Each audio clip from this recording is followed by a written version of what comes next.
Or there's another one that they say, isn't there? Bono, I don't know. Anyway, cut, start again. Good morning, buongiorno, salve. Here we are. We're now in the high-speed train, just about to leave Napoli to go to Rome. We're in business class, as you can see behind me.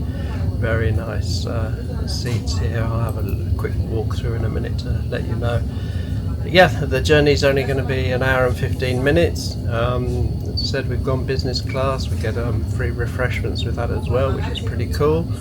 So looking forward to the journey, to be quite honest. But while we're here, we'll talk about the travel tips, shall we? The tickets, the train tickets. Yeah, I don't get it, but it's the system that they use. If you go onto the Trenitalia app and order the tickets through there, then that's fine. You use the tickets online. If you go to a railway station, you buy a ticket from a ticket machine or from the ticket counter, you actually have to go to a machine and get your ticket validated before you board the train. Now, you've just bought the ticket from the ticket office. You walk out, go to a machine to validate that ticket that you've just bought from them, for then the card to check when you get to the train. Hey, never mind. Using the Trenitalia app, we found that all the tickets were already pre-validated, so that's absolutely fine. Just had to show the QR code. So that's just a very important tip for you, and it's also applicable, would you believe, on buses and everything. You've got to clock your ticket when you get given it. If an inspector comes on and checks your ticket and it hasn't been validated, you get a fine. And they don't say no, or sorry, or don't care. You get a fine. So yeah, so that was our trip in Napoli finished. We had a lovely meal last night. I'll put a link in the description for the restaurants that we went to, and I'll also put it up on the screen, the ones that we went to as well, because the last night went to Antica Trattoria del Neo. Lovely restaurant, very small, 3/4 of the way up Pazza Napoli, and very nice, very friendly staff. The food was amazing, and I mean, when you think we both had the same ragu Neapolitana at €8 each. That's a main course. So you can get some very good quality meals. We had a good meal everywhere that we went, to be quite honest, didn't we, Susie? Yeah, it was really nice. So yeah, so that was Naples done. Interesting place, I must say. Around the station area, and from the station to Pazza Napoli, it's certainly different. I'd say it's a cross between Morocco, Tunisia and Egypt.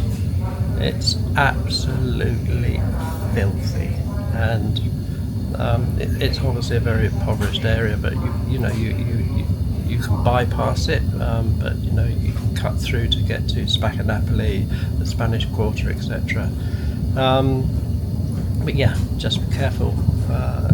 We didn't see any danger. It's probably intimidating thinking about it, the state of the area, and the Moroccans, the Africans, and everybody walking about. Not saying that they're bad, but it just does give you a feel of intimidation, and you just get a little bit maybe concerned. But nobody approached us, nobody followed us, everything was absolutely fine. It was just Susie felt a little bit uneasy, so we tried to stick to the main the main streets, to be quite honest, going in and out. But all in all, fantastic trip. Part 1 done. As I said, now we're going off to Rome.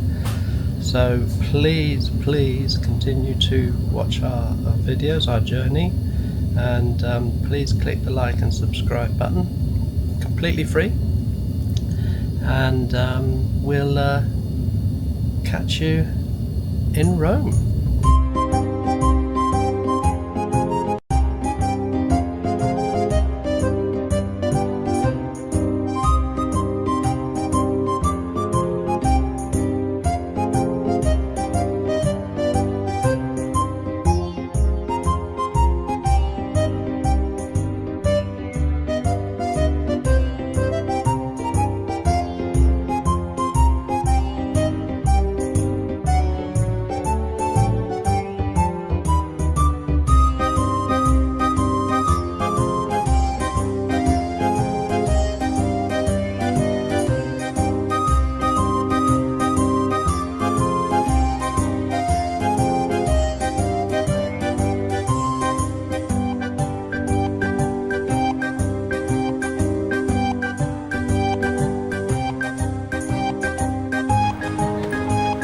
Well, we finally arrived in Rome, a city we've been looking forward to visiting for such a long time.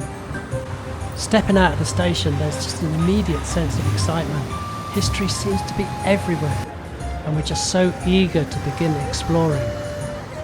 Our first stop is the Basilica di Santa Maria Maggiore. Now that is some mouthful. As we approach this basilica, its grand facade stood out amongst the surrounding streets.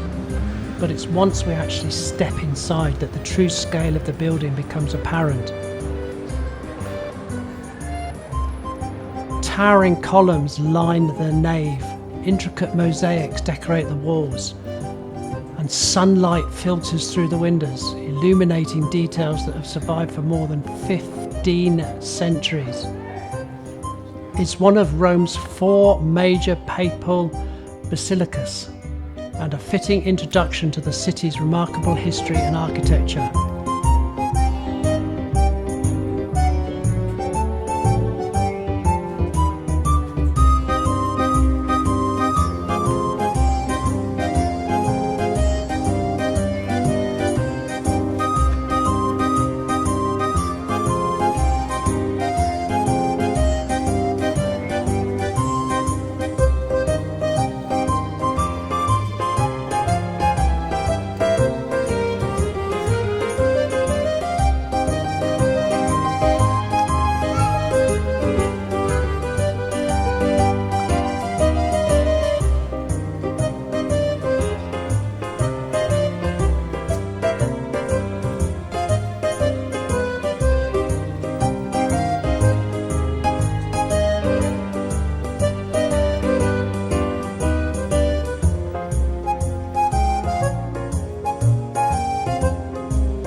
Moving on from the Basilica, we now carry on our walk through the heart of Rome, weaving our way along the busy streets and countless historic buildings.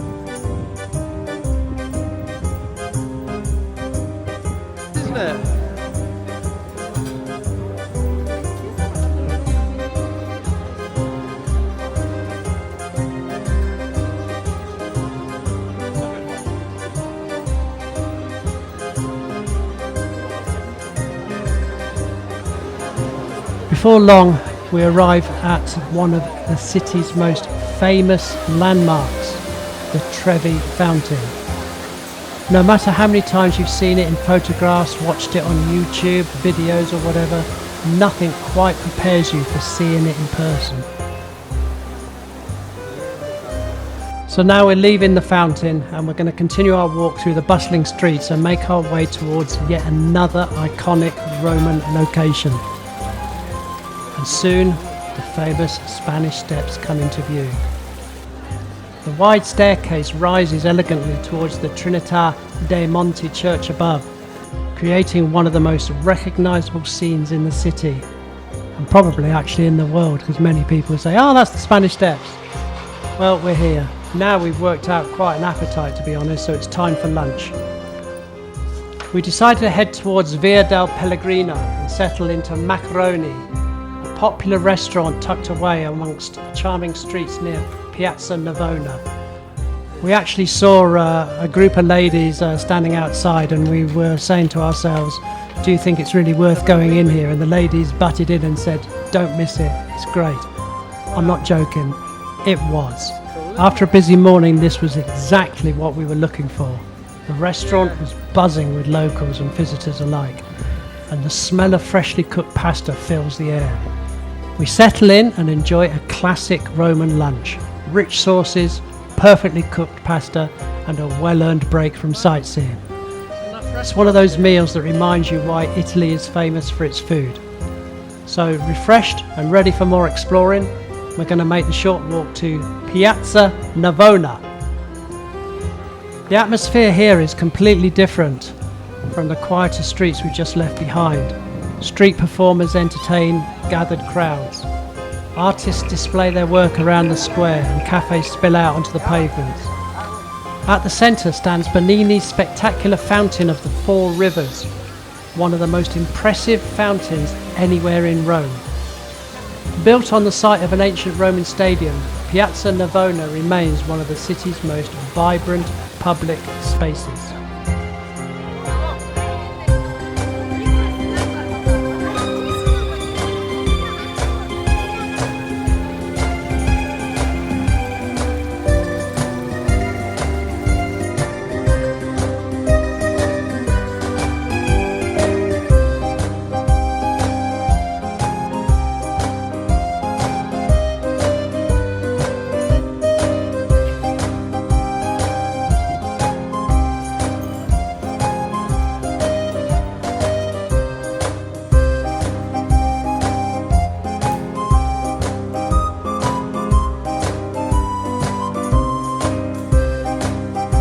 Our next stop is the Church of Sant Ignazio di Loyola.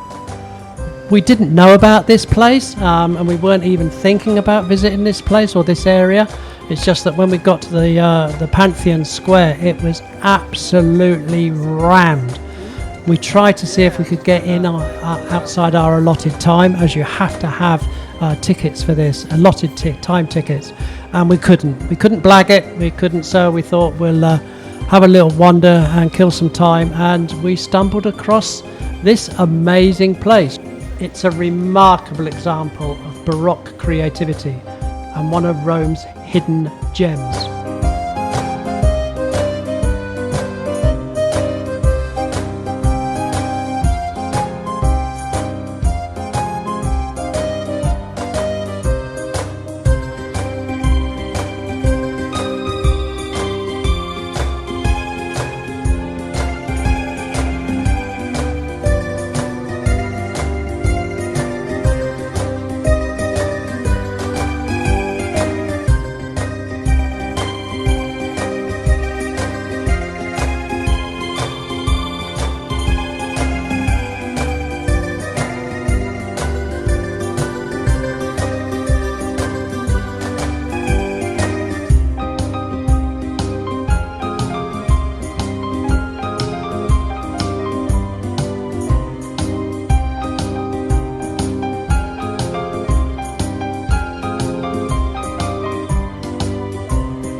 So now hopefully we've used up enough time that we can actually now make our way back to the Pantheon and hopefully get in, even though it's still a little bit early.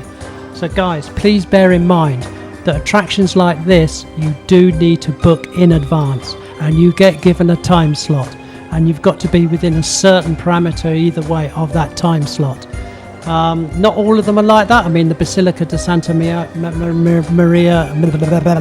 Maggiore, we didn't need tickets for that. We got straight into that one, and the church we just been to, we got straight in that as well. So not everything, but things like the Pantheon, the Colosseum, the Vatican, St. Peter's Basilica, then you do need to book. I advise book online, book a time slot, because later on when you see, when we go to these sites, what the queues are like, you will not believe it, trust me. So anyway, let's move on. Our last visit of the day, the Pantheon. Even after nearly 2,000 years, it remains one of the most impressive structures in Rome.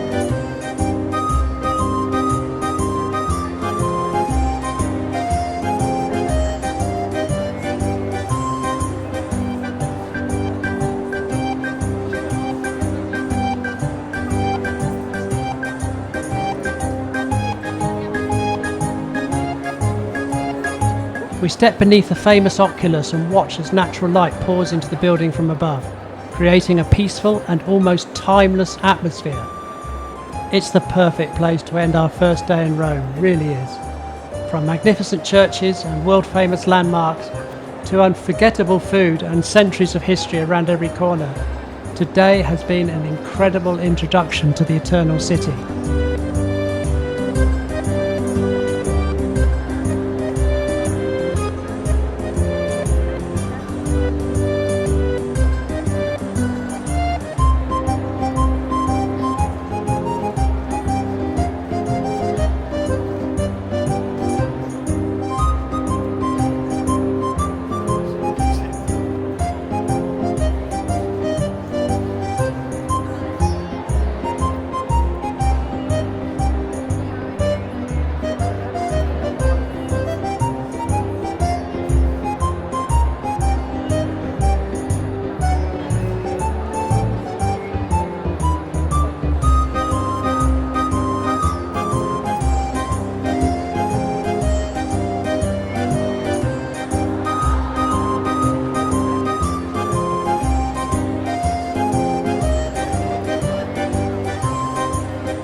And with 3 more days of Rome still ahead of us, our Roman adventure is only just beginning.